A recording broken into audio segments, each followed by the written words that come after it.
Hola a todos, bienvenidos una vez más al canal.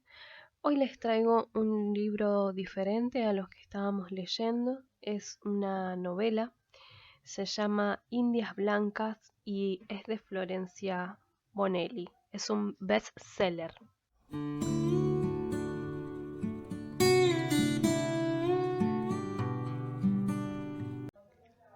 Contratapa.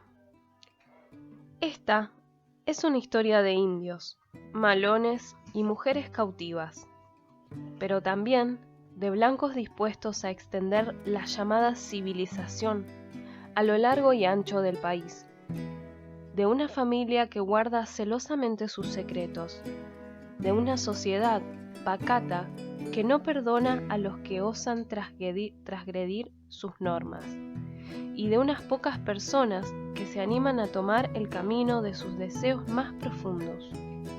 Indias Blancas es, sobre todo, la historia de un amor que no conoce límites.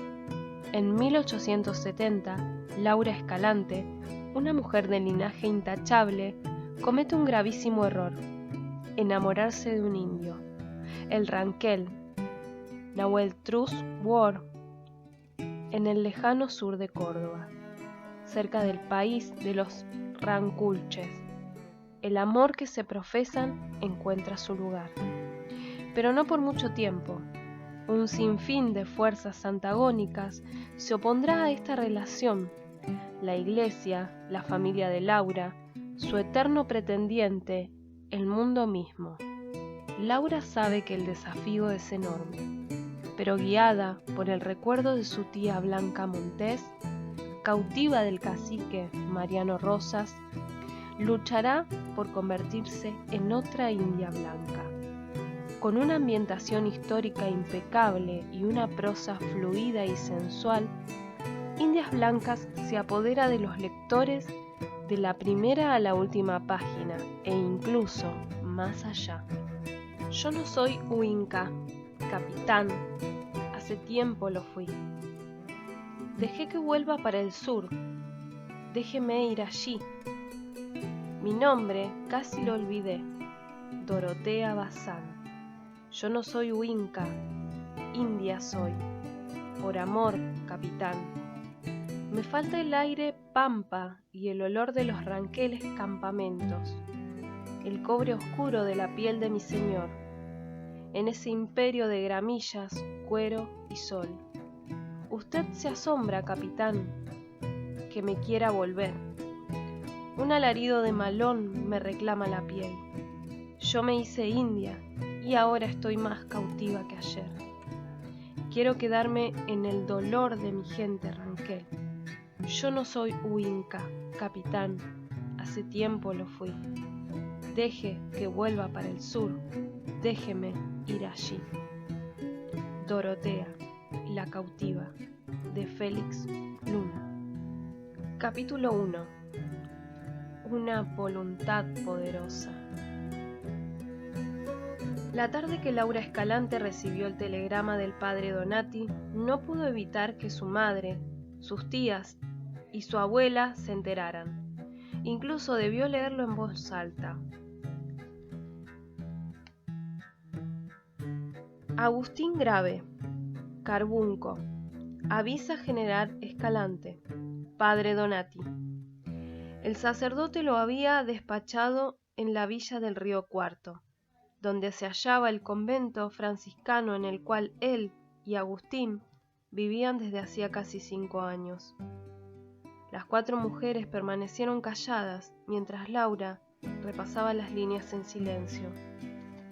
Al levantar la vista, descubrió el semblante fosco de su madre, ese ceño que conocía bien y que le dio a entender que olvidara lo que acababa de ocurrírsele. El carbunco es muy contagioso, informó tía Soledad.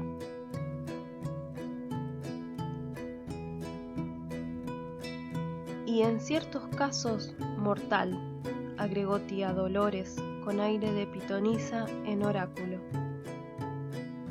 No irás a verlo, expresó Magdalena, la madre de Laura.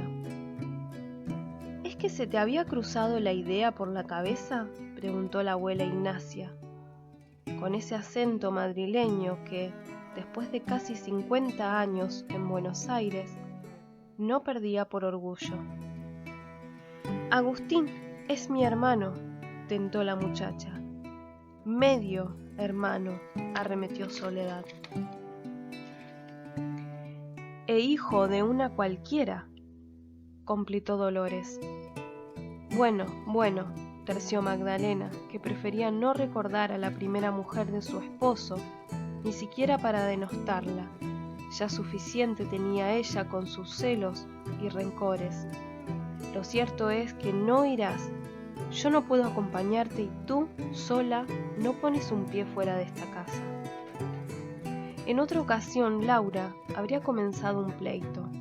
Pocas cosas la estimulaban tanto como polemizar con el cuarteto de brujas, apodo que María Pancha, la criada, usaba para referirse a las patronas mayores. Esta vez, el desánimo por la noticia de la enfermedad de Agustín la guió al interior de la casona, sumisa y silente, con los ojos cálidos y la boca trémula. Las mujeres la contemplaron partir y luego retomaron sus bordados. «¿Quién le avisará a Escalante?», habló Soledad, que se animó a expresar lo que las otras no. Las miradas se posaron en Magdalena, que siguió afanada en su labor de encaje a bolillo. «Hace años que Escalante no habla con su hijo», expresó a modo de excusa y sin levantar la vista.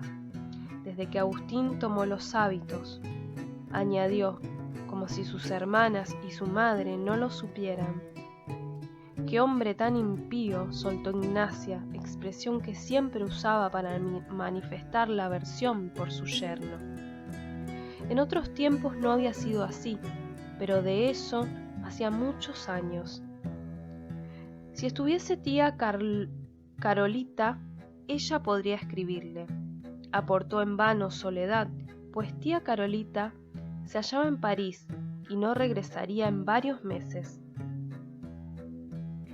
Ninguna volvió a hablar.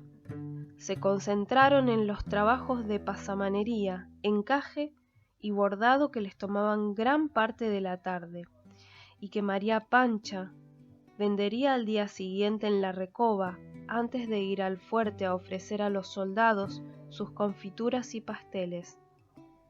Quienes comprasen los primorosos entredós, los encantadores cuellos con terminación de puntilla, o los alamares para embellecer los trajes militares, pensarían en la habilidosa negra María Pancha, como la autora de tan delicados labores, pues revelar que las mujeres de la familia Montés trabajaban para sostenerse resultaba inadmisible.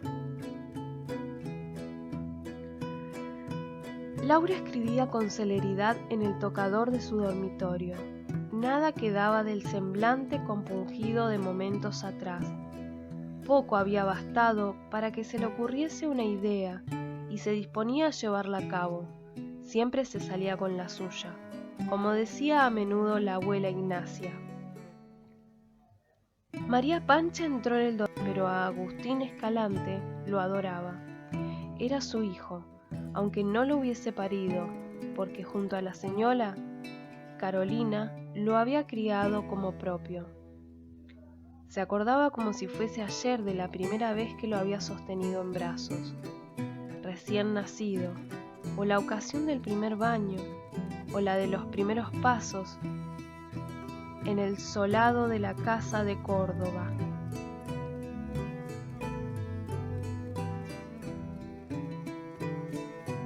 Recordó también la vez que, siendo un niño de 4 años, tropezó y se cortó el mentón. Aunque asustado por la sangre, se había comportado valiente y no había llorado mientras ella lo curaba con agua de alibur. A los ojos de la negra, Agustín Escalante carecía de defectos. Se trataba de un ser noble, dulce y generoso, y al mismo tiempo sagaz y determinado. Y ahora le decían que estaba muriendo. La vida no podía ensañarse una vez más con su niño, no con alguien como él. Se cubrió el rostro y se puso a llorar de nuevo. Laura se acomodó junto a María Pancha y le pasó el brazo por los hombros. Conocía el amor incondicional que la mujer le profesaba a su hermano. Ella misma lo quería entrañablemente. Agustín encarnaba una especie de héroe de cuentos a quien recurría en cualquier adversidad y que siempre la salvaba. La había encubierto en sus travesuras de niña o defendido de la ira de su madre. Le había hecho más llevaderas las penitencias, regalando golosinas que Magdalena jamás habría consentido que comiese, prestado libros a los que ella no tenía acceso y enseñado a decir frases en latín.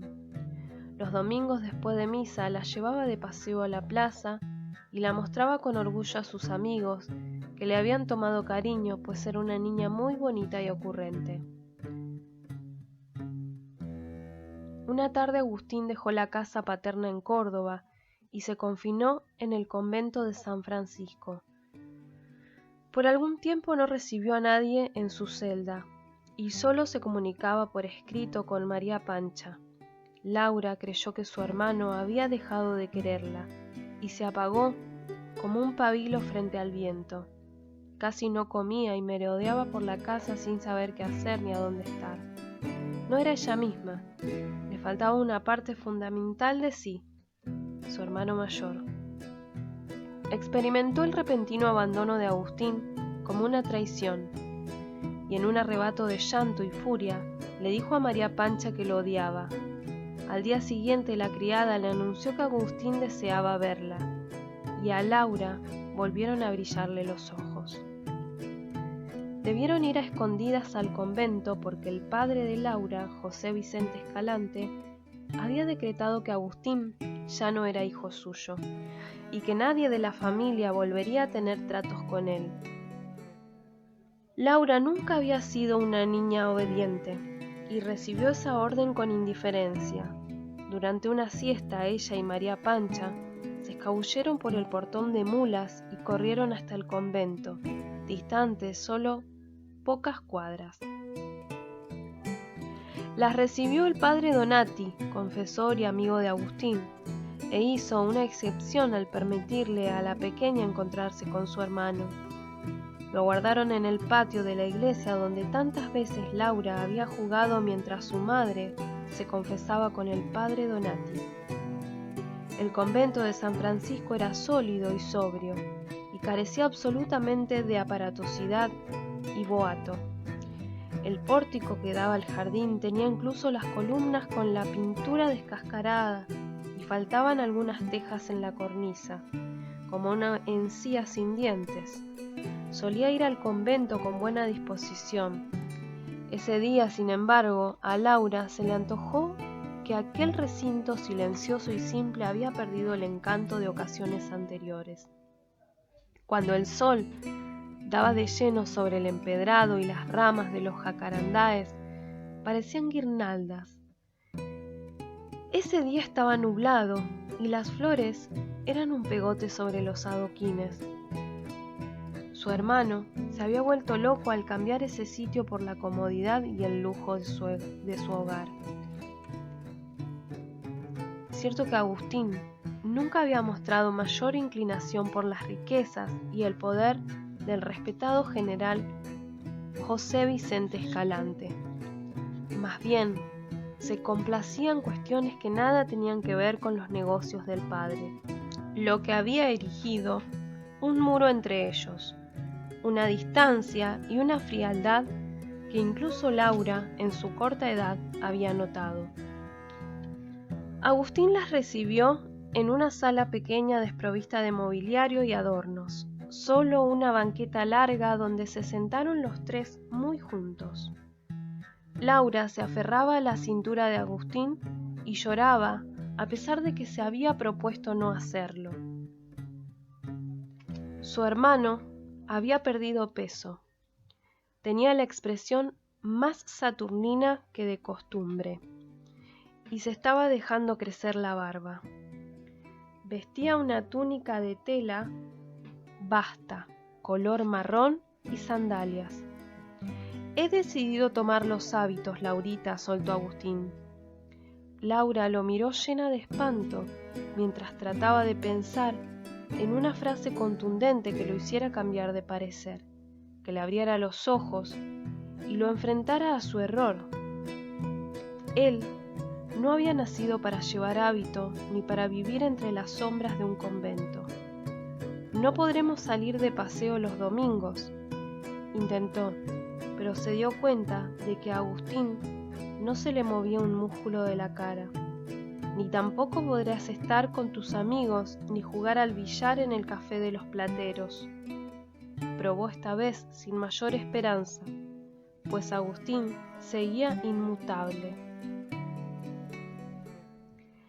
Nada de eso importa ahora, Laurita, expresó el muchacho, y su voz sonó tan tranquila y segura que Laura tuvo la certeza de que nada lo conmovería. Lo único que deseo que sepas es que te quiero y que nunca dejaré de quererte.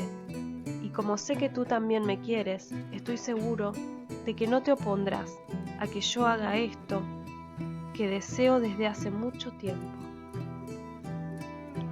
Agustín no lo supo, porque Laura escondió bien sus sentimientos para no defraudarlo, pero esa tarde dejó el convento con el corazón hecho trizas.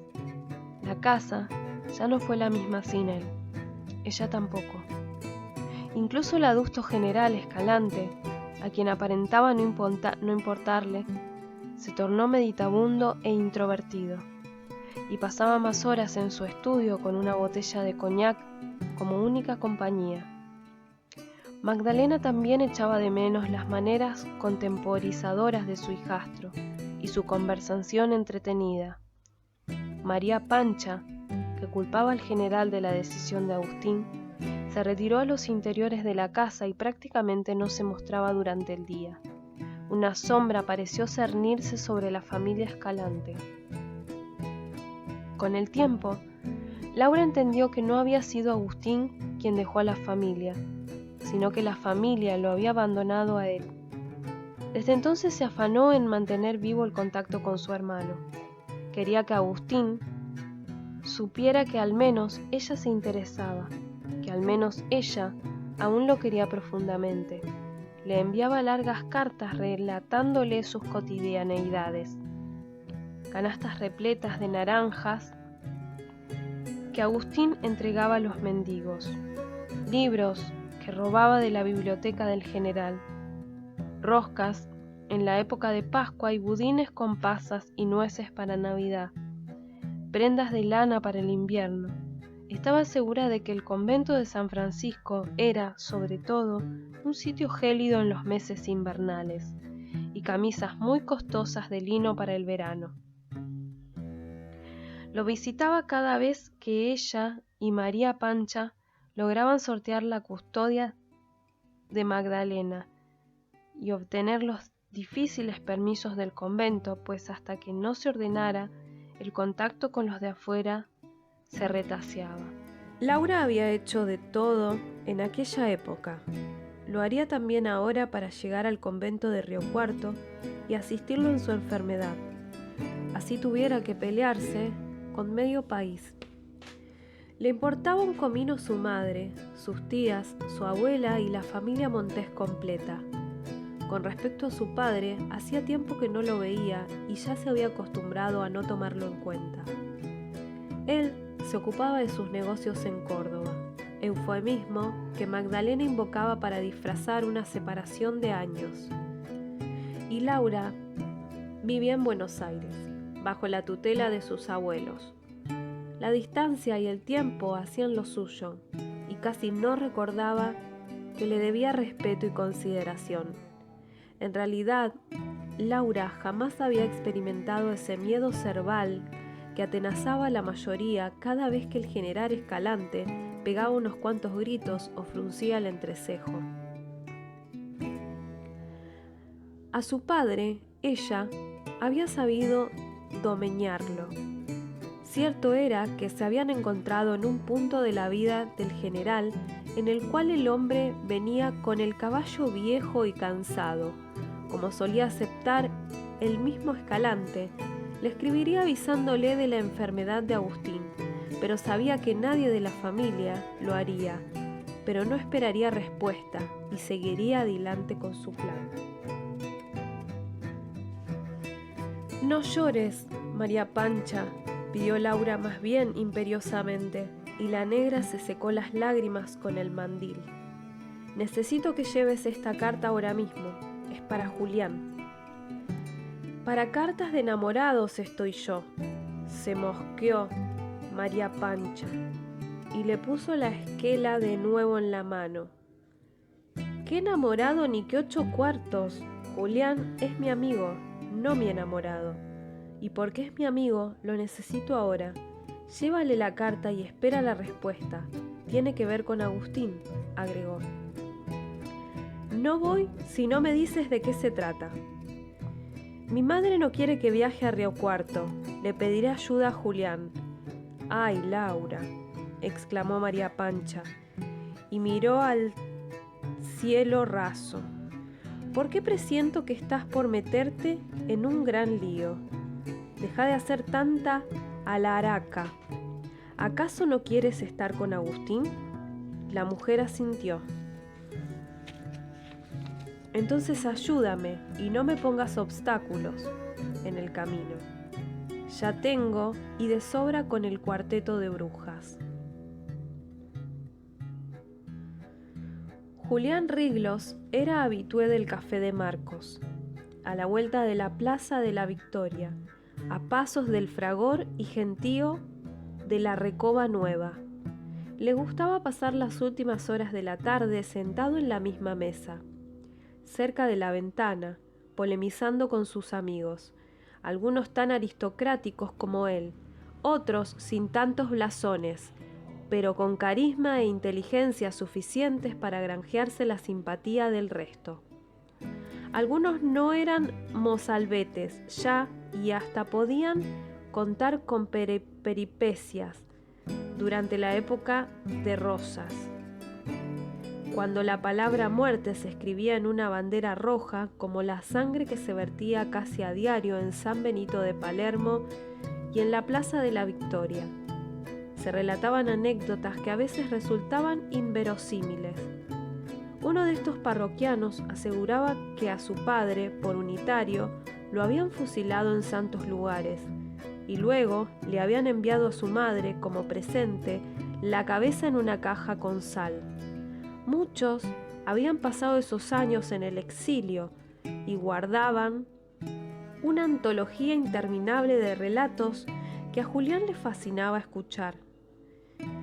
Hacía más de 20 años que Juan Manuel de Rosas había caído en Caseros al enfrentarse con la tropa del general Urquiza, y Julián, un joven de 21, en ese entonces, que estudiaba leyes en Madrid, poco sabía de todo aquello.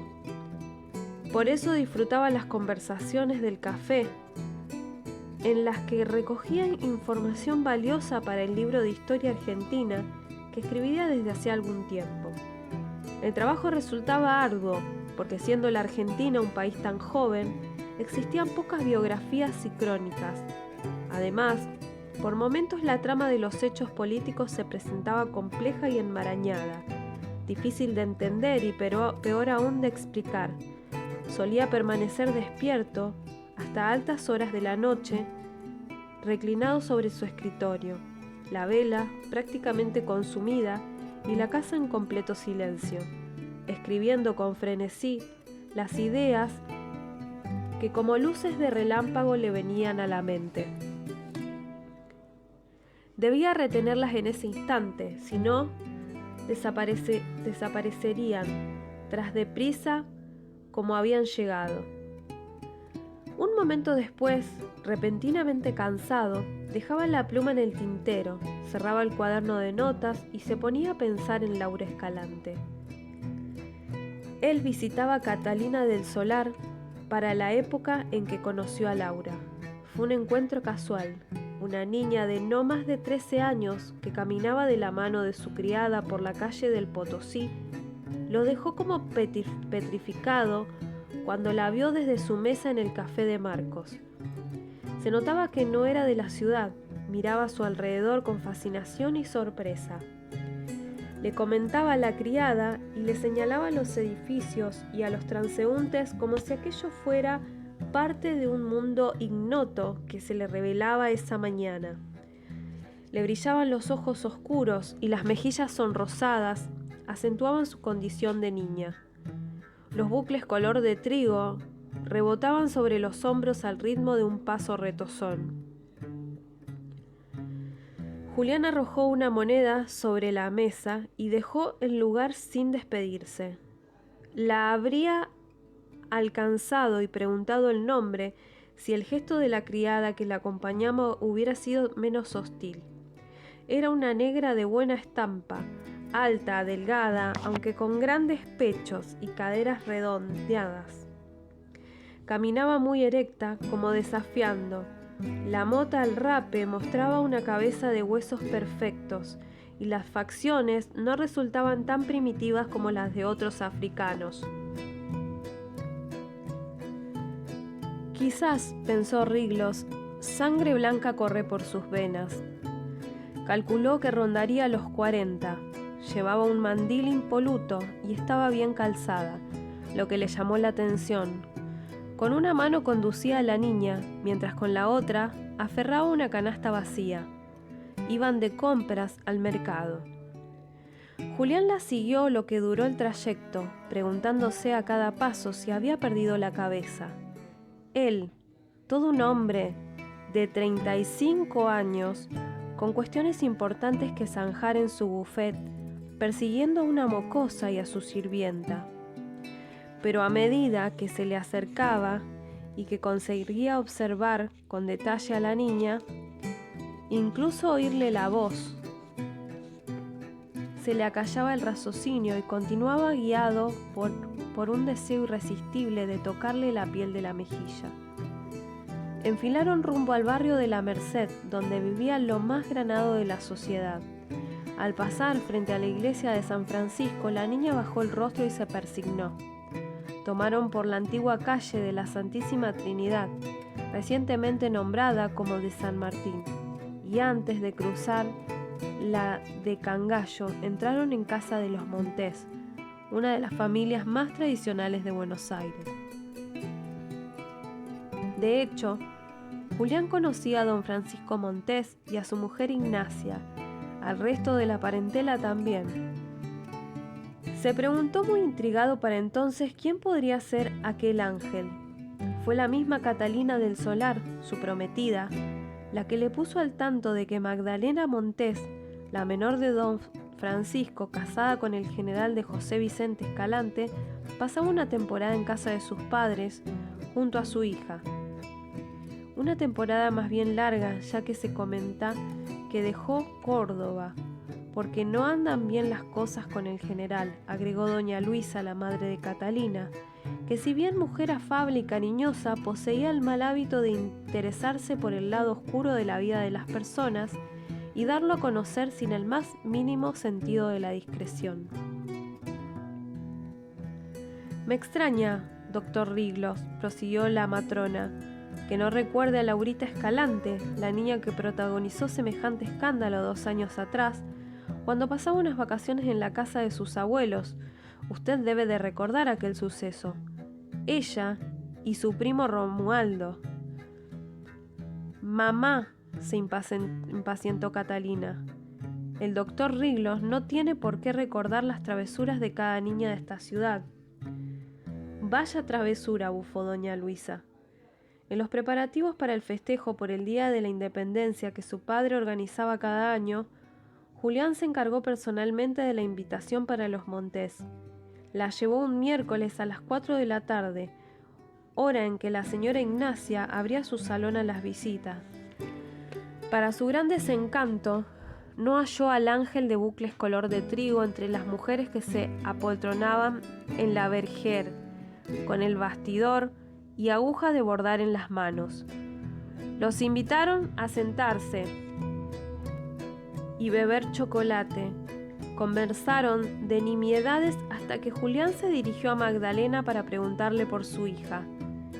«Me han comentado que es una niña muy bonita», dijo tratando de sonar lo más casual posible. «Y muy malcriada», agregó doña Ignacia. «¿Cómo se llama?», insistió Julián. Se escuchó una vocinglería, luego un correteo en el patio y en el pasillo. La conversación se interrumpió y las mujeres intercambiaron miradas de vergüenza. Magdalena soltó el bordado con gesto de indignación. Apenas si se disculpó y caminó a paso rápido hacia los interiores de la casa. Antes de que llegara a la puerta, un torbellino de muselina rosa y bucles de oro irrumpió en la sala y terminó en sus brazos. Era el ángel. Julián se puso de pie súbitamente. «Mamita», exclamó la niña con la voz y el semblante más alegre que Julián recordaba haber escuchado y visto. «Despacio, hija», ordenó la madre, refrenando las ganas de zamarrearla. «¿No ves que el doctor Riglos ha tenido la deferencia de visitarnos?» «Compórtate, niña», exclamó la abuela Ignacia sin tantos remilgos para ocultar el fastidio. «Discúlpela, doctor Riglos», suplicó Magdalena mientras guiaba a Laura hacia el interior de la sala. «En Córdoba no teníamos posibilidad de departir en buena sociedad. Mi hija no está acostumbrada». Julián reparó en la conjugación en pasado del teníamos y barruntó que la visita de la señora Escalante a casa de sus padres se prolongaría por tiempo indefinido. Tal y como la señora Luisa del Solar había presagiado. Julián olvidó rápidamente sus conjeturas y enfocó la atención en la niña, que parecía una adorable muñeca de porcelana, de esas que había visto en Brujas tiempo atrás. Notó particularidades que no había tenido oportunidad de advertir aquella mañana en el centro. Algunas pecas le moteaban la nariz pequeña y recta. Le encantó la forma de los labios, aunque pensó que de seguro resultarían demasiado gruesos para los gustos de la época. Llevaba un vestido sencillo de muselina rosa pálido y botines blancos con los cordones desatados. «Le presento a mi hija, doctor Riglos. Su nombre es Laura». «Un verdadero placer, señorita Laura», e hizo el ademán de besarle la mano. «Te pareces a mi hermano Agustín, aunque él es más guapo que tú. Estudia para ser sacerdote de la Orden de San Francisco, por eso ahora soy más devota de San Francisco que de cualquier otro santo.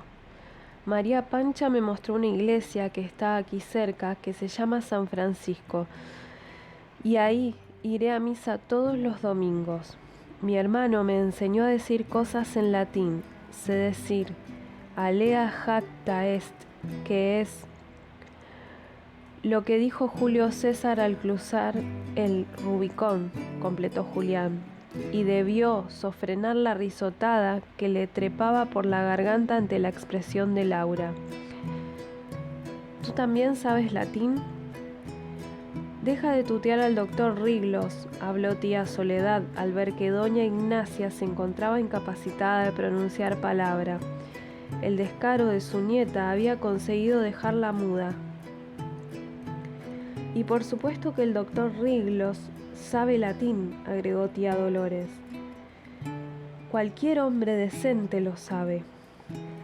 «Llamen a María Pancha, que se lleve a esta niña», ordenó Ignacia al recobrar el habla. Sin hacer el menor caso a las reprimendas y órdenes, Laura se sentó al lado de Julián. Lo miró de hito en hito, a sabiendas de que no debía hacerlo. Aquel hombre tan parecido a su hermano mayor era lo más interesante que había conocido en Buenos Aires. «Dime, Laura», empezó Julián, «¿sabes el significado de lo que tan bien has dicho en latín?». «Por favor, doctor Riglos, no le haga caso», intervino Magdalena. «Laura es una impertinente. Ya vendrá la criada y se la llevará». Nada de eso, señora Escalante, se atrevió a contradecir Julián. Creo que su hija es una jovencita muy simpática y culta. Significa, la suerte está echada, respondió Laura con aire de orgullo. ¿Y sabes qué dijo Julio César a su protegido Bruto antes de que éste lo matara?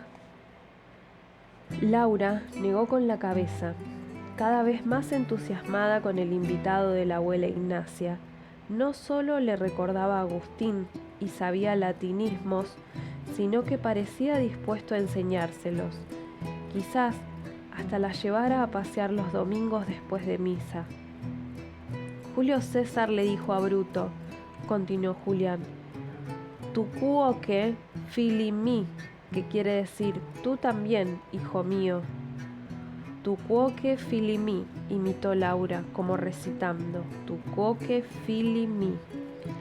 Apareció María Pancha y se llevó a Laura, que continuó repitiendo la exclamación del César moribundo hasta que su vocecita se perdió en el primer patio.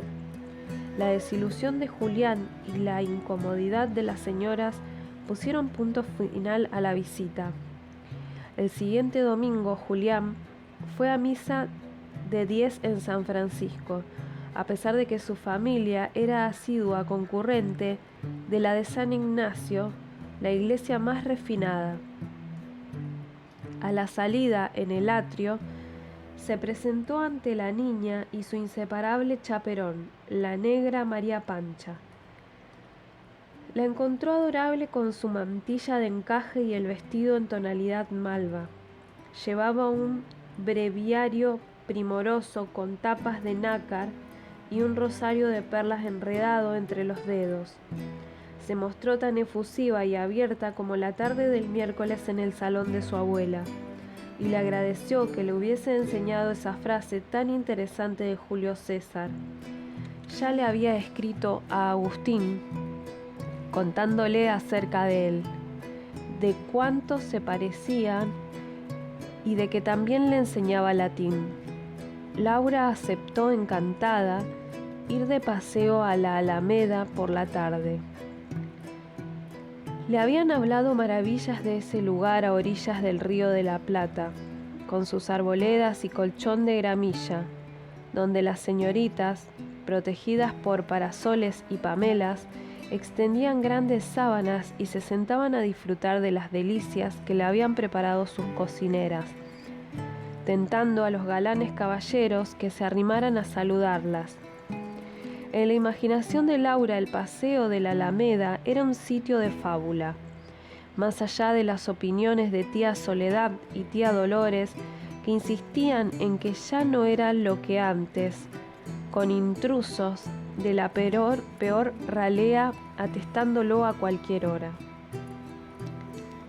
María Pancha, que mantenía unos pasos de distancia, no perdía el hilo de la conversación. Ella no era vieja, pero había vivido suficiente para saber que ese tal Riglos tenía pocas intenciones de parecerse al hermano de Laura. Se preguntó cuántos años tendría. Ciertamente ya había pasado los 30. Eso hacía una diferencia de alrededor de 20 años con su niña Laura. Sobre mi cadáver Laura se casará con un viejo verde, se juró.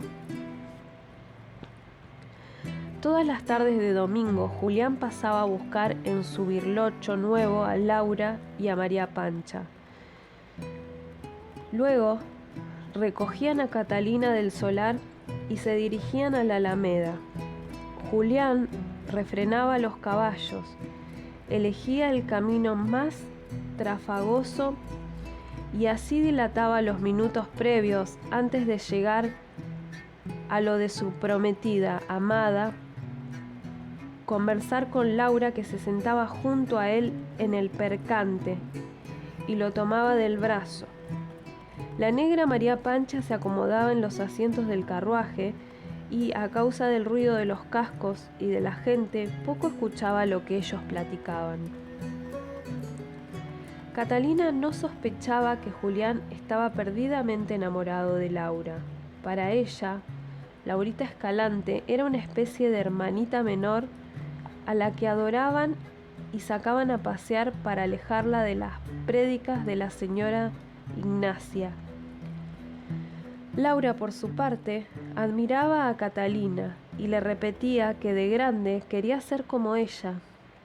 Esa devoción de la niña hacia su prometida molestaba sobremanera a Julián, que hubiera preferido escenas de celos y riña. Estaba volviéndose loco a causa de lo que sentía por esa niña, 22 años menor que él, que quizás ni siquiera era púber. Los pechos apenas le despuntaban bajo el juntillo, como pequeñas protuberancias poco estéticas. Su cara no era la de una mujer. Si bien de una belleza exquisita, las facciones conservaban la candidez de los años de la infancia. Pensaba como una niña, hablaba como una niña, se comportaba como una niña, saltaba y jugaba como una niña. Tenía solo 13 años y él era un hombre ya agobiado de responsabilidades y presiones familiares. Como último recurso, dejó de verla. No volvió a encontrar excusas para visitar lo de Montés y suspendió los paseos a la Alameda los domingos. Regresó a las misas de San Ignacio y, cuando desde la ventana del café de Marcos la veía pasar hacia la recoba de la mano de María Pancha, daba vuelta la cara y pedía un trago fuerte al camarero. Se atormentaba de noche pensando en ella y, una vez conciliado el sueño a duras penas, dormía mal, con pesadillas inexplicables y espantosas. Se levantaba sudado y con taquicardia.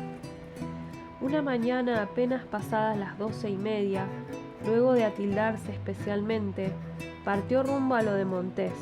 Sabía que doña Ignacia y sus hijas asistían a la misa de una en San Ignacio, de acuerdo a las costumbres más arraigadas en la familia decente. De seguro la encontraría sola. Le abrió la puerta a María Pancha, que al mirarlo le dijo con los ojos lo que no hizo falta expresar con palabras. Julián se dio cuenta de que le tenía miedo. Se quitó el sombrero y bajó el rostro, sin atreverse a cruzar el portal. La criada se hizo a un lado y, con un ademán de mano, le indicó que pasara. «Voy a buscarla», anunció. «Está jugando a las muñecas en su dormitorio». Laura apareció en la sala con 2 muñecas que soltó sin mayor cuidado sobre la vergere para arrojarse a los brazos de Julián. Él la recibió y la apretujó fuertemente, apoyando la mejilla en la cabeza de la niña. Lucía, contenta, y no parecía haberlo echado de menos, lo que lo mortificó. Sin embargo, Laura le recriminó esas semanas de lejanía y le preguntó por qué había vuelto a las misas de San Ignacio. Sin prestar demasiada atención a los pretextos de Julián, se sumergió de lleno en el tema que la apasionaba por esos días: sus 2 muñecas nuevas. Una, regalo de su tía abuela Carolita, y la otra de su padre. Le pidió que le ayudara con los nombres. Se mostraba especialmente encariñada con la de su padre, pese a que la de su tía Carolita era mucho más linda. Comprada en París. Le mostró los trajecitos que llevaban, la ropita interior con encaje y los zapatitos de raso, y lo comprometió a que le comprara unos vestiditos en la mercería de Fito González, donde María Pancha ya había comenzado a vender sus labores. Entró la criada en la sala con una bandeja que presentó ante Laura y Julián. Había una copa con licor y otra con leche. Antes de tomar la copa, Julián levantó la vista para encontrar nuevamente los ojos oscuros de María Pancha. que parecían horadarlo. Laura bebió de un trago la mitad de la leche y le quedaron bigotes blancos que limpió con el dorso de la mano. «Está al llegar tu profesor de piano, Laura», recordó la criada, «y aún no te has preparado». Julián apenas si dio 2 sorbos al licor y se puso de pie. Laura se desilusionó por la corta visita y le suplicó que se quedara a escucharla tocar el piano. Nada deseaba más que quedarse, pero interpuso una excusa de trabajo y salió de la casa de los Montés como despavorido. Al llegar a la esquina se aflejó el plastrón, se quitó el sombrero y se enjugó el sudor de la frente. Más compuesto. No se puede así.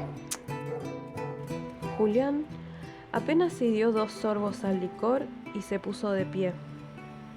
Laura se desilusionó por la corta visita y le suplicó que se quedara a escucharla tocar piano. Nada deseaba más que quedarse, pero interpuso una excusa de trabajo y salió de la casa de los Montés como despavorido. Al llegar a la esquina, se aflojó el plastrón, se quitó el sombrero y se enjugó el sudor de la frente. Más compuesto, tomó por la calle de la Piedad rumbo a lo de Catalina del Solar. Se casaron 3 meses más tarde en la iglesia de San Francisco, a pedido expreso de Laura, aunque las reglas del buen tono dictaban que las bodas se celebraran en la intimidad de los hogares. Pero la niña se encontraba más excitada que la novia, y su entusiasmo y afabilidad contagiaban al resto, que terminaba por concederle cualquier deseo. La mañana de la boda se levantó muy temprano a cortar los azahares del jardín de la abuela Ignacia que Catalina llevaría al entrar en la iglesia. María Pancha la ayudó a preparar el ramo que, luego de atar con cintas de raso blanco, acomodaron en una caja entre algodones y enviaron a lo de Catalina con Eusebio, el cochero de don Francisco. Julián vio a Laura tan radiante y hermosa aquella mañana que un arrebato casi lo lleva a abrazarla y besarla frente a su parentela y a la de la novia. Conversaba resueltamente y gesticulaba más de lo apropiado. Muchos la escuchaban y doña Luisa, para esponjarla, aseguraba que Laurita había colaborado en los preparativos de la boda. La mujer le había tomado cariño a la hija de Magdalena, más por compasión que por simpatía, pues según afirmaba, la situación de la niña Escalante era de lo más inconveniente y comprometida. Esa alegría de Laura le dolía a Julián profundamente. Se reprochó no haberla esperado. 5 o 6 años habrían bastado. Para esa época él ya sería un cuarentón, ella una joven preciosa de casi 20. El apremio de su familia y la de su novia, después de tanto tiempo de compromiso, habían ayudado a declinar la idea de la espera. De todos modos, trató de convencerse. Laura jamás encarnaría el tipo de esposa que él necesitaba, demasiado atrevida, orgullosa, caprichosa y rebelde. Catalina, en cambio, hablaba o callaba en el momento oportuno. Era mesurada y condescendiente, y no mostraba esa afición demencial por los libros, ni esas ansias incontrolables de aprenderlo todo, que hacían de Laura un ser completamente distinto. Sin embargo, Julián terminó por aceptar que aquellos rasgos tan inadecuados de Laura eran los que lo fascinaban. Pero más allá de las pretensiones familiares, de lo conveniente del matrimonio con Catalina o de lo inconveniente de la personalidad y situación de Laura, lo desasosegaba día y noche El presentimiento casi certero de que aunque esperase a Laura una eternidad, ella jamás lo amaría ni lo desearía con la intensidad que él la amaba y deseaba.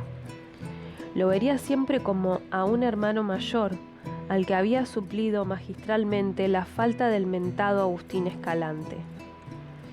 Catalina resultó la esposa complaciente, abnegada y dulce que él había imaginado, mientras Laura, con los años, se abrió en la flor que él también había imaginado.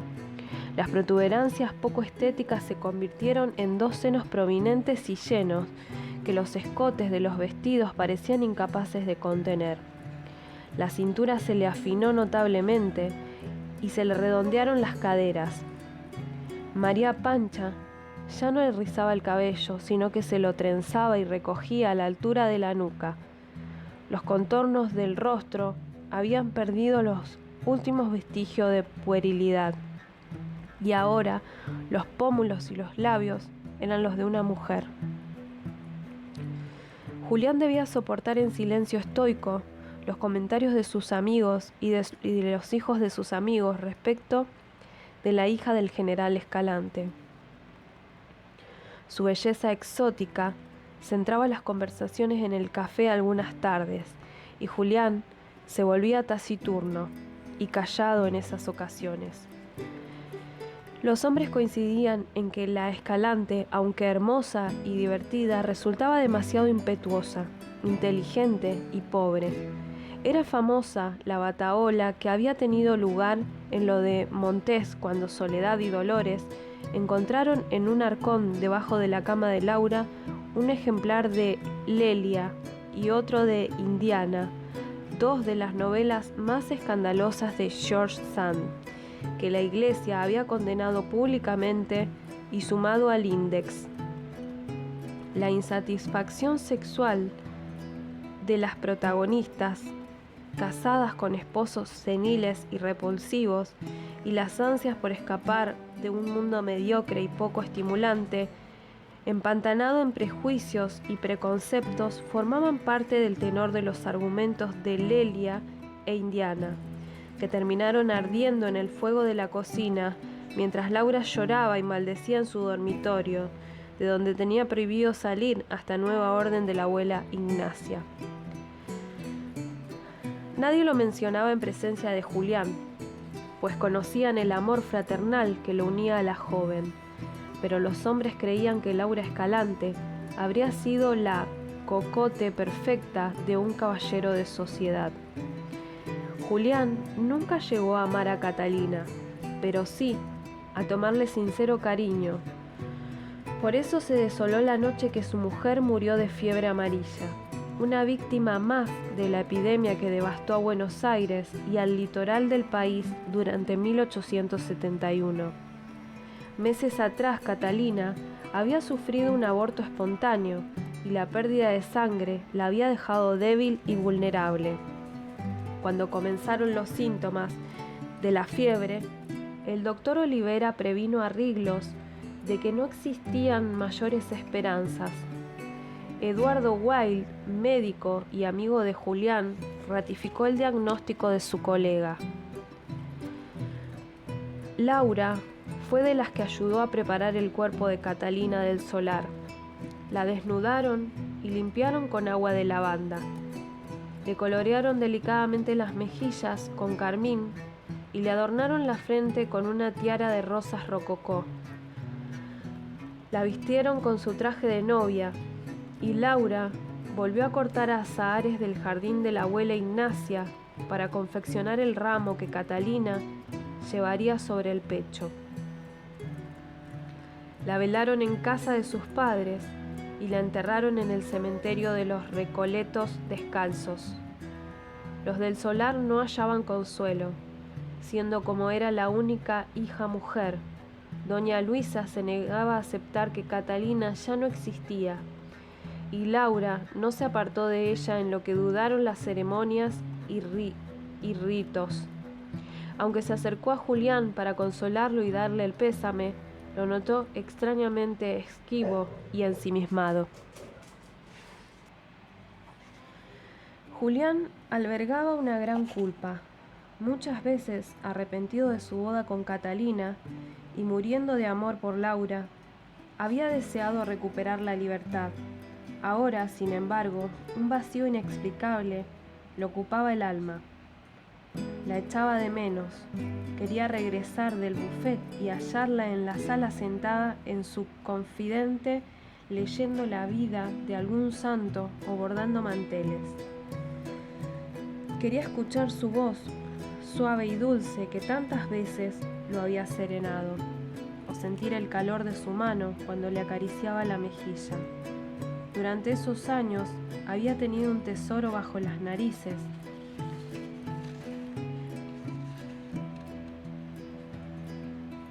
y no lo había apreciado. En cambio, había deseado enfermizamente a una niña que solo buscaba en él la figura paterna que le faltaba. La culpa y el arrepentimiento lo tornaron hosco y meditabundo, y solo conseguía tranquilidad cuando se sumergía en la investigación para su libro sobre historia argentina, que lo mantenía despierto gran parte de la noche. En los días que siguieron a la muerte de Catalina, Laura trató en vano de hablar con Julián. Lo visitó en su casa, pero el ama de llaves le informó que el señor se encontraba indispuesto y que no la recibiría.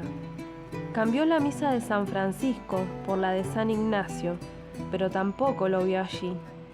Marchó una mañana al buffet y el asistente de Julián le mintió que el doctor Riglos estaba de viaje. Laura terminó por aceptar que a causa de una inexplicable razón, Julián Riglos no quería verla y decidió apartarse por un tiempo.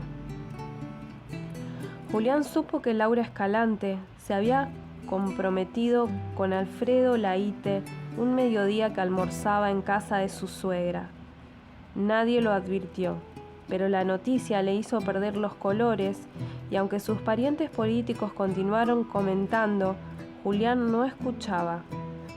Un repelús le puso la piel de gallina, y una pesadez en la boca del estómago le impidió seguir comiendo. Lo crispaba el sonido de los cubiertos que golpeaban la vajilla o el de la gente que masticaba, y la voz chillona de doña Luisa le llegaba a los oídos como un zumbido molesto. A punto de levantarse de la mesa y abandonarlo del solar, la llegada inopinada de Laura lo devolvió a su silla. La joven se disculpó por la demora y tomó asiento frente a Julián, a quien apenas saludó con una inclinación de cabeza. Enseguida, y mientras la servidumbre llenaba el plato de Laura, doña Luisa retomó los detalles del noviazgo más popular de la temporada, y sin mayores comedimientos ni modestia, se achacó la conveniente unión, pues, según afirmaba, ella había jugado el papel de Celestina. Laura sonreía y afirmaba con certeza la cabeza. Solo Julián, que la conocía tanto, leyó en su expresión que no era feliz. Luego del café, y cuando la reunión declinaba, Laura anunció que se marchaba, y Julián ofreció acompañarla. Caminaron en silencio. Habían pasado casi 2 años de la muerte de Catalina, y aún más desde la última vez que habían conversado y reído juntos. Con todo, durante el trayecto en el que no dijeron palabra, ninguno se sintió incómodo e intimidado. Por el contrario, los envolvía un halo de serenidad. Al llegar a lo de Montés, Laura fue la primera en hablar para invitar a Julián a beber limonada.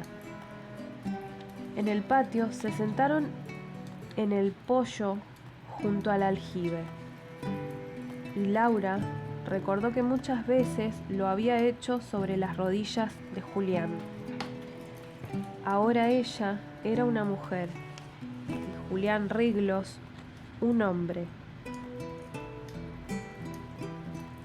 Sola, había vislumbrado los motivos del alejamiento después de la muerte de Catalina, y María Pancha había terminado por echar la luz que faltaba sobre ellos. Por eso, cuando Julián le tomó las manos esa tarde y le dijo que la amaba, que la había amado siempre, Laura no se sorprendió. Julián le pidió que dejara a Laíte y que se casara de inmediato. No tenían por qué esperar, nada les impedía ser felices. Él cuidaría de ella y la convertiría en una reina.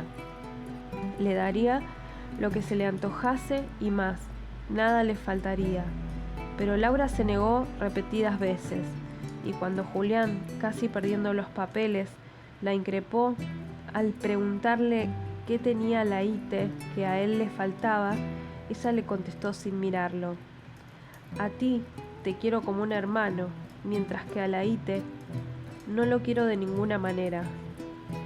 ¿Por qué te comprometiste con él entonces?, se desesperó Julián. Tú sabes por qué, no me hagas decirlo. Julián la abrazó y le besó la mejilla con la única intención de ahuyentar de ella la sensación de tristeza, de desamparo y soledad. Se reprochó esos años de inútil alejamiento y el esfuerzo por no amarla. Solo había conseguido lastimarla y lastimarse. Se había comportado como un resentido y un patán al dejarla sola en medio de tanta adversidad. La había castigado cuando ella no era culpable.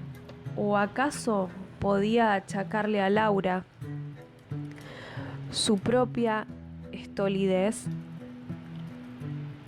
Se retractaría, le pediría perdón. Laura debía saber que ahí estaba él para ayudarla, que siempre estaría, pero no pudo hablar, y Laura entendió el ímpetu de su abrazo. La noche del telegrama del padre Donati, Laura no dudó en escribir una esquela a Julián pidiéndole ayuda. María Pancha se escurrió de la casa sin levantar sospechas y caminó a paso rápido hacia el café de Marcos, donde sabía que hallaría arreglos. Tomó unos alfeñiques del bolsillo del mandil, se los dio al niño que cuidaba los caballos y le pidió que entrara en el café y buscara al doctor Riglos. A poco Julián estuvo en la calle, con el gesto desencajado. ¿Le pasó algo a Laura? Nada a ella, pero sí a su hermano Agustín. Aquí se lo explica, y le entregó el sobre. Julián leyó la nota y se quedó pensando. Acordó con María Pancha encontrarse a medianoche en el portón de la casa de Montés, por donde antiguamente entraban los coches. Regresó al café, pero como no pudo concentrarse en las anécdotas de sus compañeros, pagó la cuenta y se marchó. Anduvo sin rumbo sobre el lomo de su zaino por las calles del barrio La Merced, a la espera de que transcurrieran las 2 horas que faltaban para la cita. A metros de la ochava, donde se hallaba la parte trasera de los Montés, vislumbró las figuras de 2 mujeres envueltas en rebozos. Al ver a Riglos, Laura avanzó unos pasos, se quitó la capucha y le sonrió. «Gracias por venir», dijo a modo de saludo y le tomó las manos. «Sabía que podía contar contigo». «Creo que lo que estás por hacer es una locura, y no voy a ayudarte esta vez». Laura lo soltó. ¿Es que no se daba cuenta de la urgencia del problema? Tan difícil resultaba entender que su hermano estaba gravemente enfermo y que ella quería cuidarlo y acompañarlo. Porque siendo una mujer sana y fuerte, no disponía de su vida y de su destino. Otros cuestionamientos se le atragantaron, pero no perdería tiempo en discusiones. Ella y María Pancha dejarían Buenos Aires muy temprano a la mañana siguiente. y, aunque no tenía la menor idea de cómo lo haría sin la ayuda de Riglos, expresó con aire de ofendida: «Está bien, no te preocupes. Si tú no me ayudas, ya encontraré el modo de llegar a Río Cuarto por mi cuenta». Dio media vuelta, dispuesta a regresar a su casa. Julián la sujetó por el brazo y cuando Laura volteó a verlo, supo que la batalla estaba ganada. «Te voy a ayudar», claudicó el hombre, «pero ¿eres consciente de la catástrofe que se te vendrá encima? ¿Qué dirá la Ite? Se pondrá como una fiera, y con razón.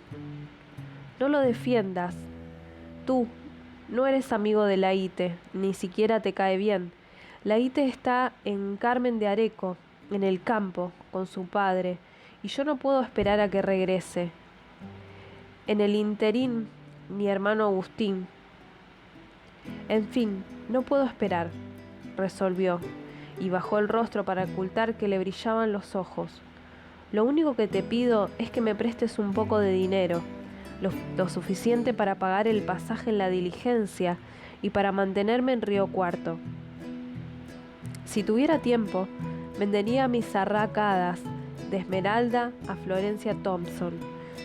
Siempre le han gustado, pero no cuento con tiempo y por eso debo recurrir a ti». «Laura, Laura», murmuró Julián, y le apretó los hombros. «No te justifiques. Hiciste muy bien en recurrir a mí. Ya te dije que te voy a ayudar. Lo único que quiero es que sopeses las consecuencias de lo que vas a hacer. No quiero que luego te arrepientas y sea imposible volver atrás. ¿Te imaginas lo que dirá la Ite?», insistió al entrever con mayor claridad la balandronada de Laura. «Quizás hasta quiera romper el compromiso. ¿Y tu madre? No quiero ni pensarlo». «Escúchame bien, Julián. Iré a Río Cuarto, a como dé lugar, y nada ni nadie me impedirá estar con mi hermano en ese momento». No quedó resquicio para una nueva queja o intento de disuasión. Como siempre, Laura zanjó la cuestión yendo al grano y hablando sin rodeos. Ahora debían programar en pocas horas un viaje de varios días. Julián se llevó la mano a la frente y meditó las mejores alternativas. «Aunque el ferrocarril andino llega hasta Río Cuarto, me parece conveniente que vayamos en mi coche», manifestó finalmente. «¿Vendrás con nosotras?», se alegró Laura. «Por supuesto», respondió Julián. «Jamás te dejaría sola en semejante aventura. Mañana a las 6 estaré esperándolos en la esquina de Cangallo y Reconquista». «Ah, no», soltó María Pancha. «No iré a ninguna parte sin oír la misa del Buen Viaje. Ya lo hice una vez hace muchos años y me fue muy mal. No cometeré 2 veces el mismo error», se empacó. Y por más que intentaron persuadirla de la conveniencia de salir apenas hubiese amanecido, se mantuvo firme en esa tesitura. Decidieron partir a las 7, luego de la misa del Buen Viaje, la cual, según órdenes de María Pancha, debían oír los 3. Nadie durmió esa noche. Laura metió su ropa, libros y demás bártulos dentro de un baúl pequeño, mientras María Pancha hizo otro tanto en una sábana que ató con 2 nudos. También preparó una espuerta repleta de mejunjes, brebajes y tónicos que, pensó, serían los apropiados para sanar a su niño Agustín. Julián Riglos llegó a su casa alrededor de las 2 de la madrugada y de inmediato despertó a su sirviente, que le preparó la maleta mientras él escribía las directivas para su asistente, a cargo del buffet y otros negocios. Por fortuna, durante los meses estivales, todo se mantenía tranquilo. Lacró el sobre y lo entregó a su criado con la orden de llevarlo personalmente al día siguiente. Más tarde, decidió tomar un baño, quizás el último decente en mucho tiempo. En la tina, con el agua hasta el cuello, Julián distendió los músculos, cerró los ojos y vio a Laura. Compartirían varios días, ella dependía de él como una esposa del marido. Él la protegería, pagaría sus gastos y los de su hermano. La acompañaría en los duros momentos que se avecinaban. Se haría cargo de cada detalle, nada le faltaría. Después de todo, se dijo, esa es la oportunidad que el destino le ofrecía para conquistarla y hacerle entender que nadie la amaba más en este mundo. Resultaba claro que Laura, en medio de su arrebato, no avisoraba la tormenta que afrontaría de regreso en Buenos Aires. Su familia jamás le perdonaría la afrenta. Menos aún el petulante y orgulloso Alberto Laíte. Los Montés, aferrados como estaban a los preceptos religiosos y tradiciones sociales, llegarían hasta el extremo de echarla del hogar.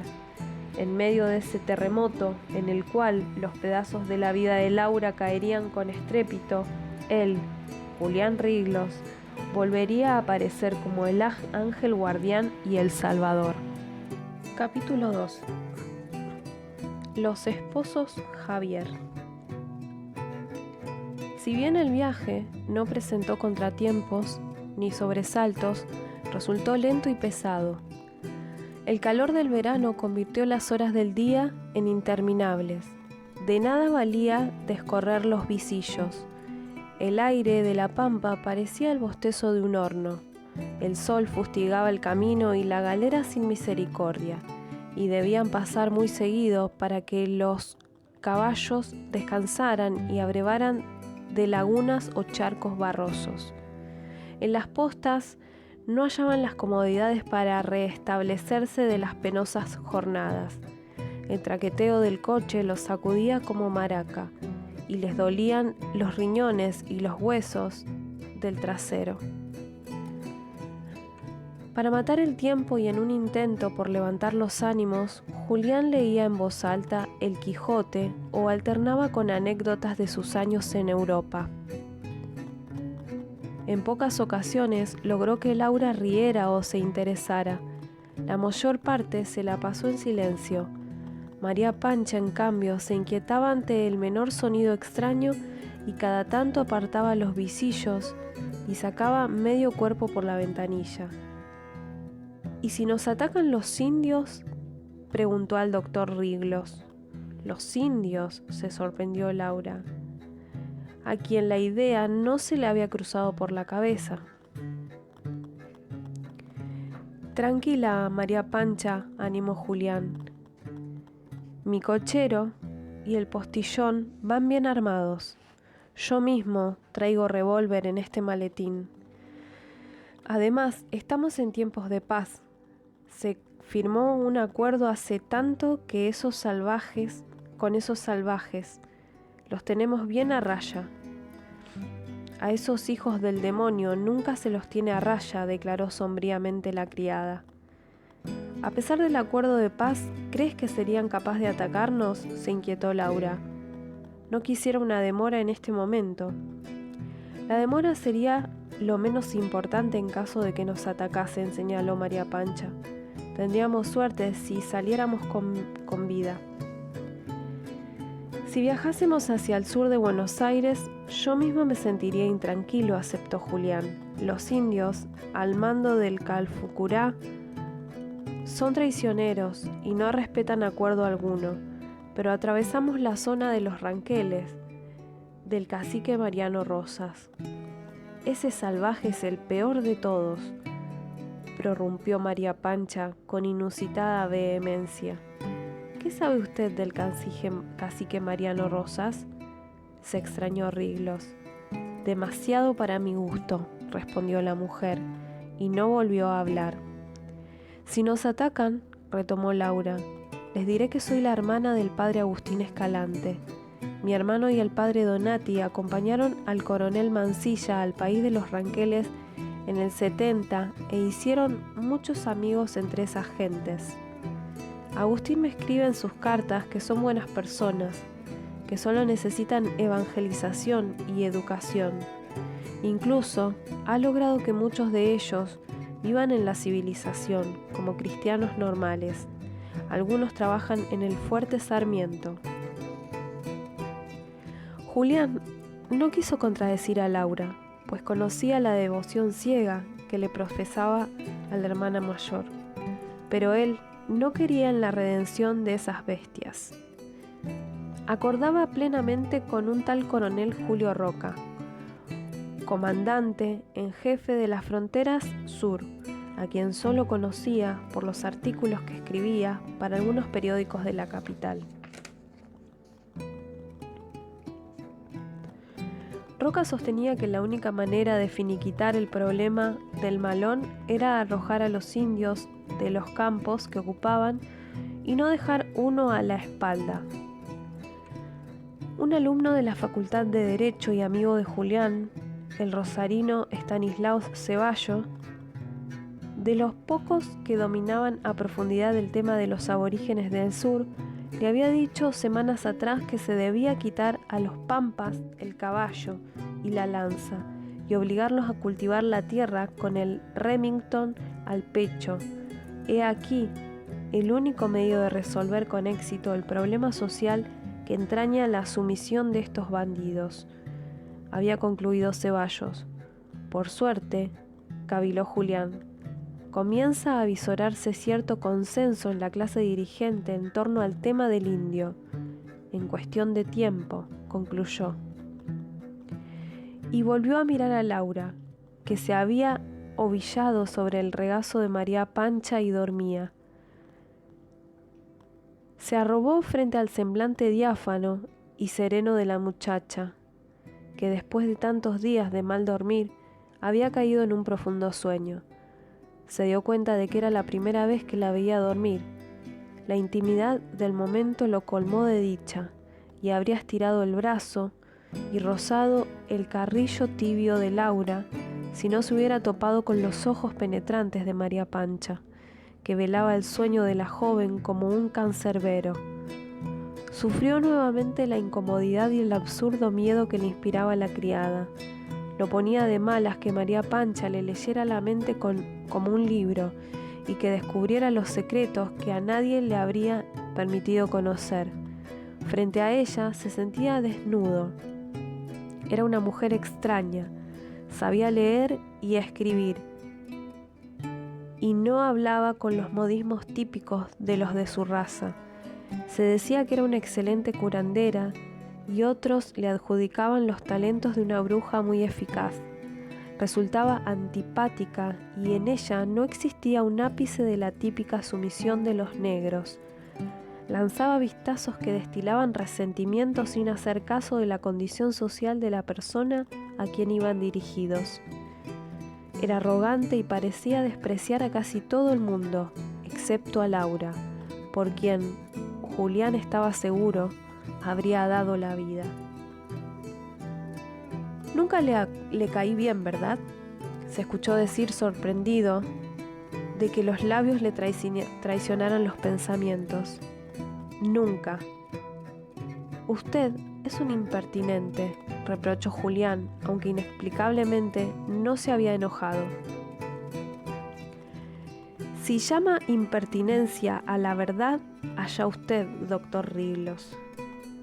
¿Y qué he hecho para que me aborrezca?, se interesó Julián a sabiendas de que no debía rebajarse con una criada. Terminará por forzar a mi niña para que se case con usted.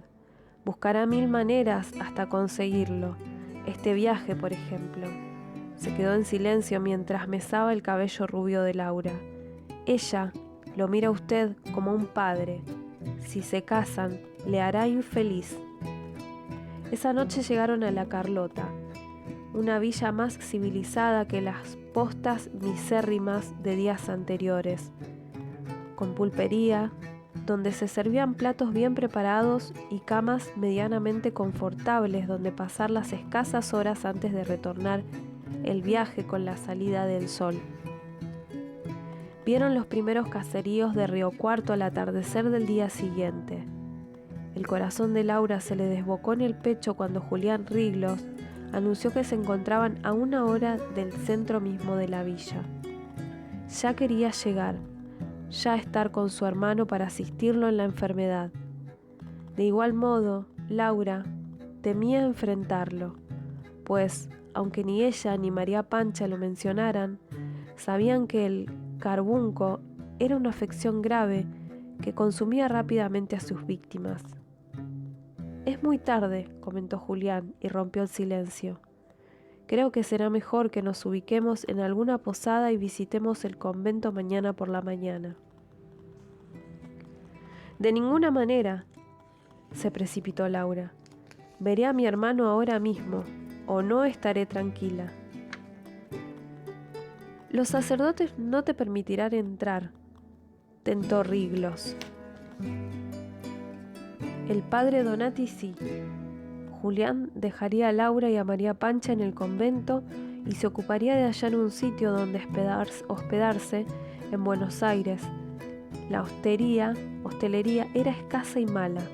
Julián se figuraba entonces con lo que se toparía en una villa como Río Cuarto, en el confín de la frontera sur. María Pancha sacudió la campana del portón del convento de los franciscanos. Abrió un sacerdote cubierto por la típica túnica marrón con capucha, que se quedó atónito ante dos mujeres, una negra y una blanca, que lo miraban con expectación. «Hijas, ¿qué hacéis a estas horas fuera de casa?»,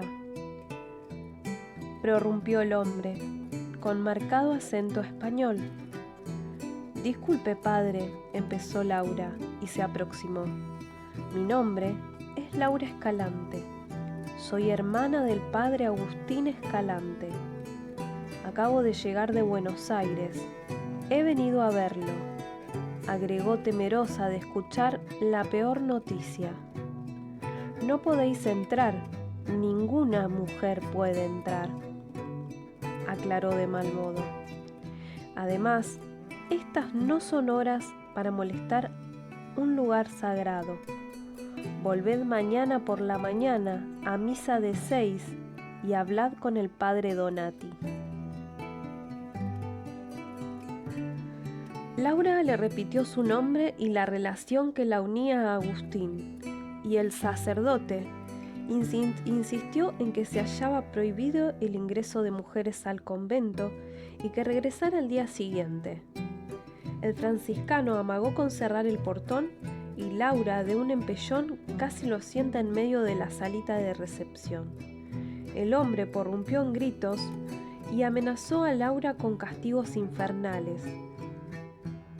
La bullanga atrajo al padre Marcos Donati y a fray Carmelo, su asistente, que quedaron de una pieza ante la visión de una joven enzarzada en una invectiva, y fray Humberto a punto de sacudirle una bofetada. «¿Laurita eres tú?», preguntó el padre Marcos. «Sí, padre», exclamó Laura, que se postró frente a él y le besó los cordones de la túnica. «Déjeme ver a mi hermano, se lo suplico». Con un movimiento de mano, Donati obligó a salir a su asistente y a fray Humberto, que abandonó la sala despotricando. El silencio se apoderó del pequeño recinto. Laura continuaba de rodillas, asida a la túnica del sacerdote, triste, desesperada, cansada. Donati la tomó por los hombros y la ayudó a ponerse de pie. Le despejó el rostro y le secó las lágrimas. Y Laura recordó cuánto había querido a ese hombre durante su infancia en Córdoba. Según el general José Vicente Escalante, el padre Marcos era el único cura que valía la pena. Laura se había criado en Córdoba, acostumbrada a la presencia de Donati, que además de amigo personal de su padre, era el confesor de Magdalena. Aunque masón y declarado anticlerical, José Vicente Escalante respetaba a Donati por su sagacidad y nobleza de corazón, y solía repetir a viva voz entre sus amigos que Marcos, así lo llamaba Escalante, podía jactarse de ser el único religioso que seguía a pie juntillas las enseñanzas de Cristo. Pobre y sin apego alguno a las cuestiones materiales, Donati consagraba su vida a ayudar a los afligidos, con un respeto y cariño tal por el género humano, cualquiera fuese su condición, que lo convertían en un hombre apreciado en la ciudad.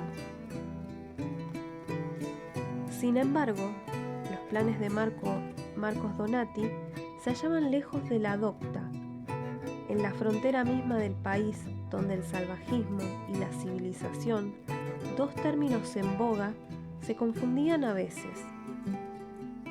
Su mayor anhelo, la evangelización de los indios del sur, y continuaba defendiendo ese ideal cuando en la sociedad se instalaba poco a poco la creencia de que doblegar a los indios jamás sería posible.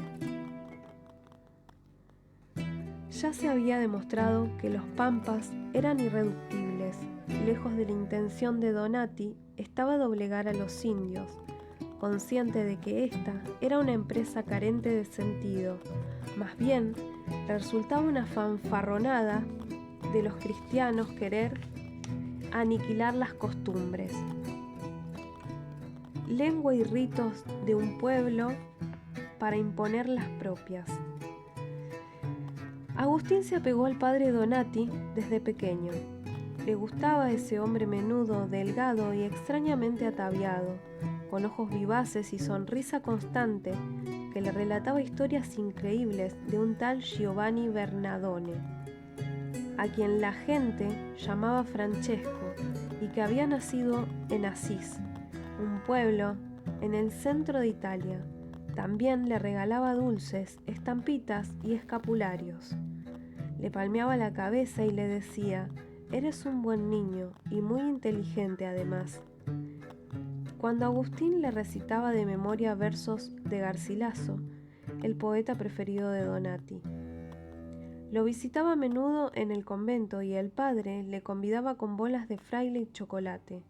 Lo que más fascinaba a Agustín era que el padre Donati había sido amigo de su madre, Blanca Montés.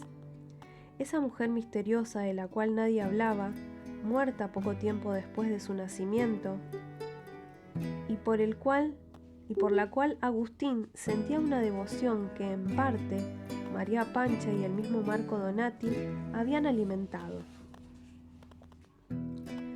Tiempo más tarde, cuando intempestivamente Agustín dejó la casa paterna para tomar los hábitos, el general Escalante culpó al padre Donati de haber influenciado en el ánimo de su hijo. Lo trató de traidor y le prohibió regresar a su casa. Después de aquel día, nada volvió a la normalidad. No solo la ausencia de Agustín alteró el ritmo de la familia, sino también la del padre Marcos. Ninguno de los Escalantes había reparado en cuán arraigada se encontraba la figura de Donati en la rutina doméstica, hasta la primera cena del miércoles sin él. La costumbre venía de la época de la primera esposa del general, y solo en contadas y extremas ocasiones se había cancelado. Con el tiempo el general, muy a pesar suyo, también echó de menos las tardes de polémicas con el franciscano a puertas cerradas en su despacho. Y Magdalena no volvió a encontrar un confesor de su talla. Laura siempre habría creído que en el día de la fuga de Agustín, cosas terribles habían sucedido, hechos que sacudieron los cimientos mismos de sus vidas, que les asestaron un golpe mortal. No sabía qué, no lograba imaginarlo. Lo cierto era que desde ese momento la familia Escalante comenzó a agonizar como el sol en un atardecer de verano, hasta apagarse por completo en el horizonte. Para Marcos Donati, Laura Escalante siempre sería Laurita, a pesar en la mujer que ahora se le presentaba, Ya no quedaba vestigio de la niña precoz y resuelta que él había visto crecer. La abrazó y Laura, floja entre los brazos de Marco Donati, lloró sin contención. María Pancha se animó a cruzar el dintel y entró en la recepción. «¿Qué haces aquí?», preguntó el sacerdote. ¿Cuándo llegaron? ¿Dónde está tu madre? «¿Cómo me pregunta qué hago acá, padre? Apenas llegó su telegrama, María Pancha y yo. Decidimos viajar para asistir a Agustín, para estar con él hasta que se cure». Al enviarte el telegrama, no tenía la intención de convocarte aquí. Solo quería que estuvieras al tanto de la situación. ¿Y tu madre? ¿Dónde está Magdalena? Laura lanzó un vistazo temeroso a María Pancha, que se aproximó al padre Donati, y luego de saludarlo, le explicó que la señora Magdalena gozaba de buena salud y que se hallaba en Buenos Aires, en casa de los señores Montés. Tras una reflexión, Marcos atinó a preguntar con miedo: «¿Quiere decir, Laurita, que tú y María Pancha han viajado solas hasta aquí? Tu madre debe de haber perdido la cordura para permitirte cosa semejante». «Mi madre no me dio permiso, padre. María Pancha y yo nos escapamos. Le dejé una carta explicándole todo», se apresuró a agregar, ante la evidente consternación del sacerdote. «Además, nos acompañó el doctor Riglos. Usted debe de acordarse de él». El sacerdote no necesitó demasiado tiempo para reconocer que esa situación tan irregular se consideraría inadmisible e imperdonable. A punto de reprenderla, cedió al impulso. Laura era como era y nada se podía contra la naturaleza extraña de esa chiquilla. ¿Acaso no había mostrado esa índole desde pequeña? ¿Reformaría él sus impulsos descabellados, sus alocadas ocurrencias? Además, reformarla, ¿para qué? ¿Con qué finalidad? Ese arriesgado viaje, que le costaría más de lo que ella imaginaba, demostraba un amor puro e ilimitado por su medio hermano. ¿Correspondía un castigo ante semejante prueba de afecto? Donati se pasó la mano por la frente y lanzó un suspiro. «Veo que no has cambiado un ápice», concluyó y le palmeó la mejilla. «Usted dijo en el telegrama que mi hermano está muy grave. Yo sé que el carbunco es mortal en algunos casos», aseguró Laura a media voz. «No voy a mentirte, hija. Agustín está muy mal. Tiene la peor forma de carbunco, la que ataca las vías respiratorias. El doctor Javier no nos dio esperanzas». La desilusión mortificó a Laura, y la furia y la impotencia le asolaron el ánimo. Donati le habló largo y tendido. No se trataba tanto de lo que decía, sino de cómo lo decía, con esa voz suave y serena que la letargaba, como si le acariciase las orejas, las mejillas y el cuello.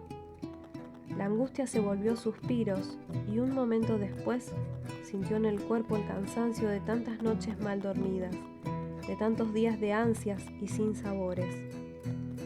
«¿Le avisaste a tu padre de la enfermedad de tu hermano?», se acordó de pronto Donati.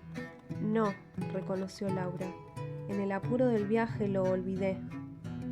«Además de los padecimientos propios de la enfermedad», retomó Donati, «tu hermano sufre inmensamente a causa de la disputa que lo separó de tu padre años atrás.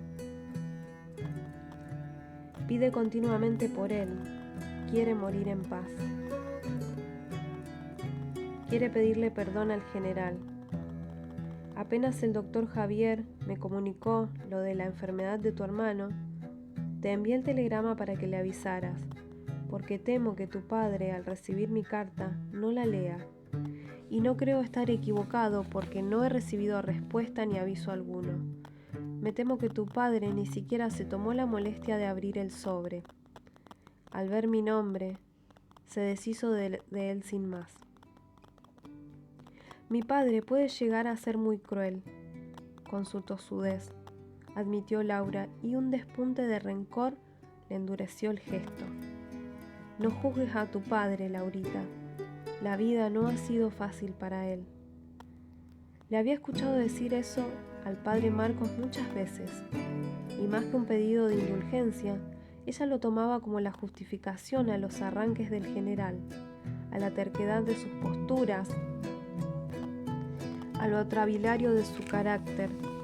Con el tiempo y la distancia, había terminado por interpretar que la furia de su padre, sus posturas intransigentes y su carácter de perros velaban una permanente tristeza y melancolía.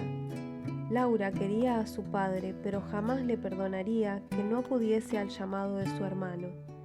Ya no existiría pretexto que justificara esa actitud de egoísmo recalcitrante. Se abrió la poterna que daba al interior del convento y apareció Agustín, envuelto en varias mantas,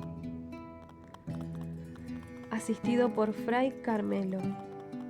María Pancha, que hasta el momento se había mantenido apartada y silenciosa, soltó la canasta con frascos de pócimas y mejunjes y corrió al lado del muchacho, que prácticamente cayó desfallecido entre sus brazos. Con la ayuda de Fray Carmelo, lo acomodaron en la única banqueta de la sala y lo arroparon con las mantas, porque pese a que la noche era bochornosa, Agustín tiritaba a causa de la fiebre. No pude disuadirlo, se disculpó el fraile ante el reproche de Donati. Al saber que la señorita Escalante estaba aquí, no hubo forma de detenerlo. Laura se arrojó a los pies de su hermano y le apoyó el rostro en la falda, esperando en el fondo que fuese Agustín quien la consolase, como cuando era niña. Necesitaba escucharlo, decir que todo iba a estar bien, que pronto se repondría, que nada malo le pasaría. Agustín, aunque mareado y débil, sonreía y le acariciaba la cabeza. María Pancha lo sostenía entre sus brazos y le besaba el rostro pálido y consumido. «Eres un tonto», repetía la criada. «¿Por qué te has levantado? ¿No ves que necesitas reposo? Este esfuerzo puede hacerte daño». «Ya no me digas más», rogó Agustín. «Hoy estoy feliz». Repentinamente se irguió un poco y preguntó a Laura: «¿Le avisaste a nuestro padre?» «No, todavía no», titubeó ella. «Debes avisarle», se alteró Agustín, y la tomó por la muñeca con fuerza inusitada. «Escríbele pronto que venga, por amor de Dios, que venga». «María Pancha, tú también escríbele. Él a ti te hace caso. Díganle que tenemos que hablar de mi madre. Necesito hablar de ella, por favor, que venga, que me perdone».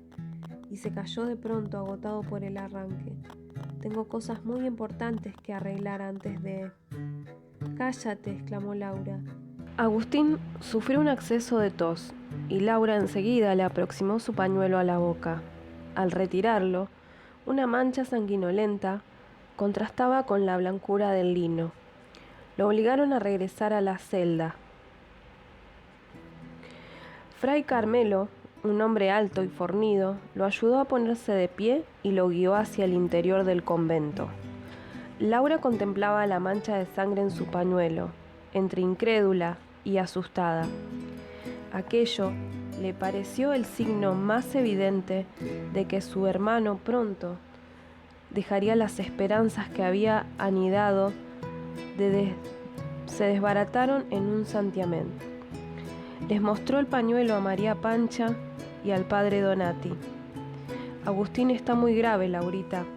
Debes resignarte y prepararte para lo que vendrá». «No me resigno. Mi hermano no se va a morir. María Pancha y yo estamos aquí para cuidarlo. No hay mucho que ustedes puedan hacer. El doctor Javier está muy pendiente de él y nosotros lo asistimos en lo demás. Nadie lo cuidará mejor que María Pancha y yo», se empecinó la muchacha. Alguien tocó la campana y Donati, sin aguardar a Fray Humberto, se apresuró a abrir el portón, en cierto modo para rehuir a los ojos exigentes de Laura. Se trataba del doctor Alonso Javier, que hacía su última visita del día a Agustín. Medio sorprendido al toparse con dos mujeres, el médico se quitó el sombrero e inclinó la cabeza. Donati las presentó, y el doctor Javier se mostró encantado de conocer a la hermana del padre Agustín, a quien aseguró que tenía en la más alta estima y consideración.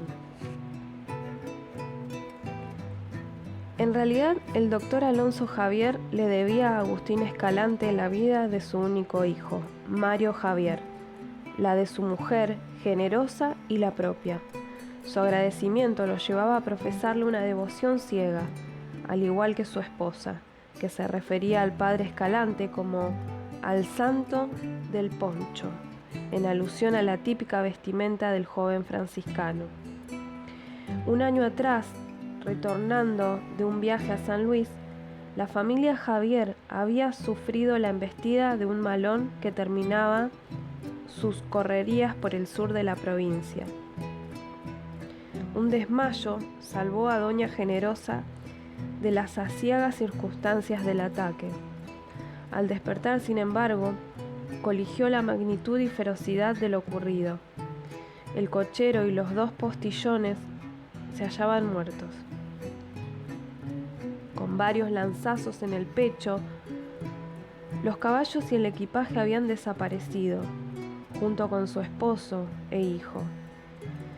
En medio de aquel desierto, supo que pronto hallaría la muerte, y la recibió como un consuelo frente al dolor por la pérdida de los dos seres que más amaba. Con una laya que los indios no habían robado, cavó 3 fosas, donde acomodó los cuerpos sin vidas del cochero y los postillones, y las cubrió de piedras para impedir que perros salvajes y otras alimañas los desenterraran.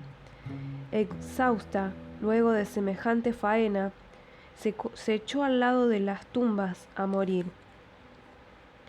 La despertó un sacudón y una voz que la llamaba.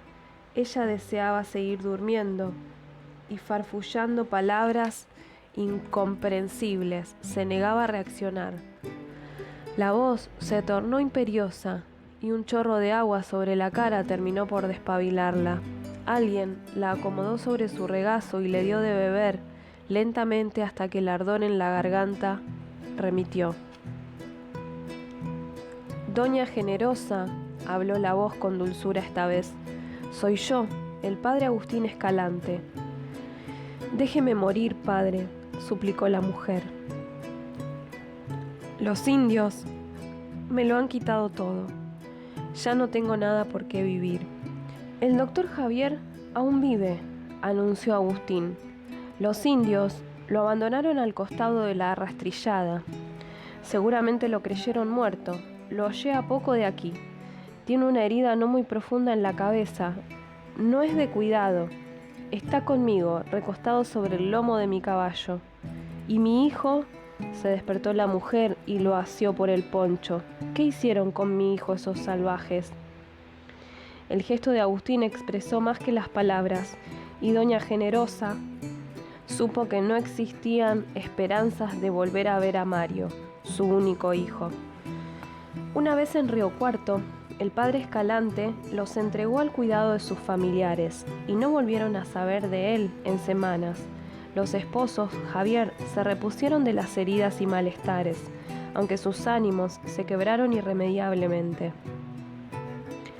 Doña Generosa se dejó vencer por el desconsuelo, que la obligaba a permanecer en cama gran parte del día. Sin apetito, abúlica, desanimada, el doctor Javier, por su parte, se encerraba en la biblioteca y pasaba allí las horas.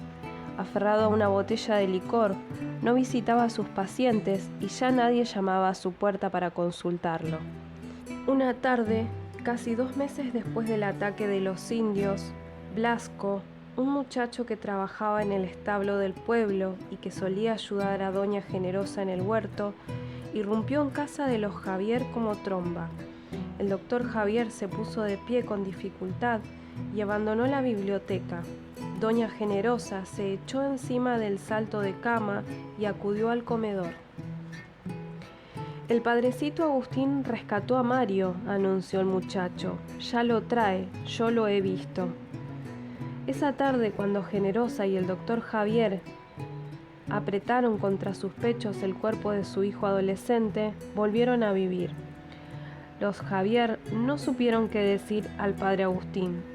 No hallaron las palabras ni los gestos para expresar el sentimiento inefable que los embargaba y se arrojaron a sus pies para besárselos.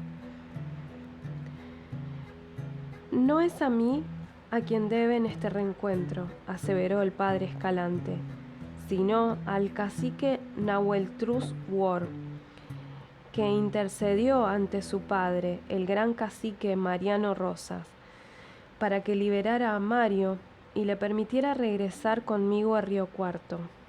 Ante la mención del nombre Nahuel Trus Wor, Mario ratificó que había sido como un padre para él durante los días de cautiverio. Lo había tratado con respeto y cariño y le había enseñado cosas tan valiosas que él jamás olvidaría. Cualquier circunstancia hacía al muchacho recordar su protector Ranquel.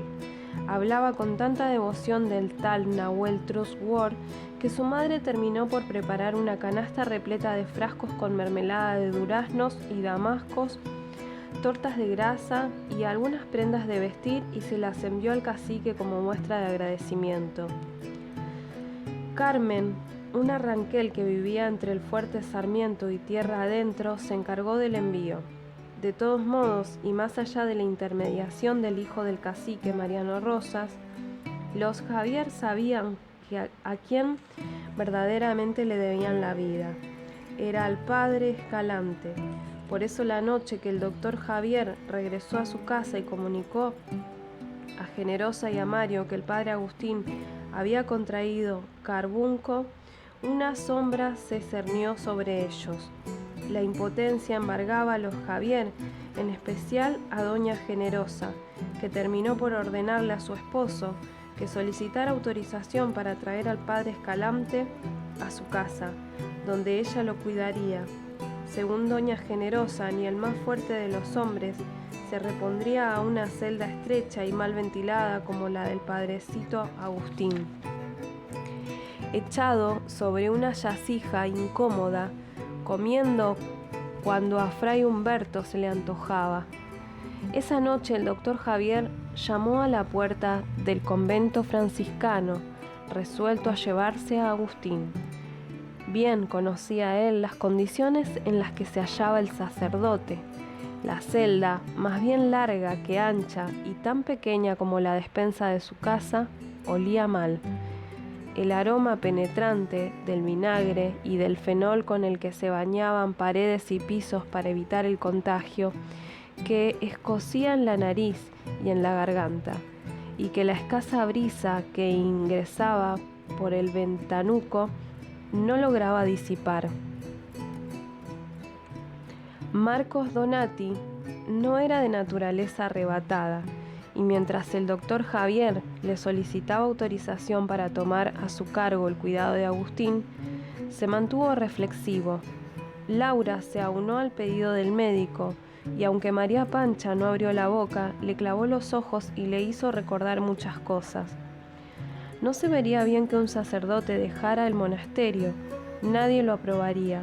Se trataba de una irregularidad a las normas conventuales. Cierto que ellos eran pocos y que no atendían apropiadamente al padre Agustín. Fray Humberto, que por ser fraile de misa y olla, contaba con más tiempo, hacía las veces de enfermero, sin voluntad y a regañadientes. Donati terminó por aceptar la propuesta del doctor Javier. No resultaba descabellada en absoluto y concedió el permiso. «Mire, doctor», dijo Laura, y le extendió el pañuelo con la mancha de sangre. «Es de mi hermano», aclaró, y el médico notó que le temblaba la mano y que la voz le vacilaba. Al enfocar su atención en las facciones de la muchacha, Javier se percató de que estaba muy pálida. Le aconsejó de inmediato que fuera a descansar.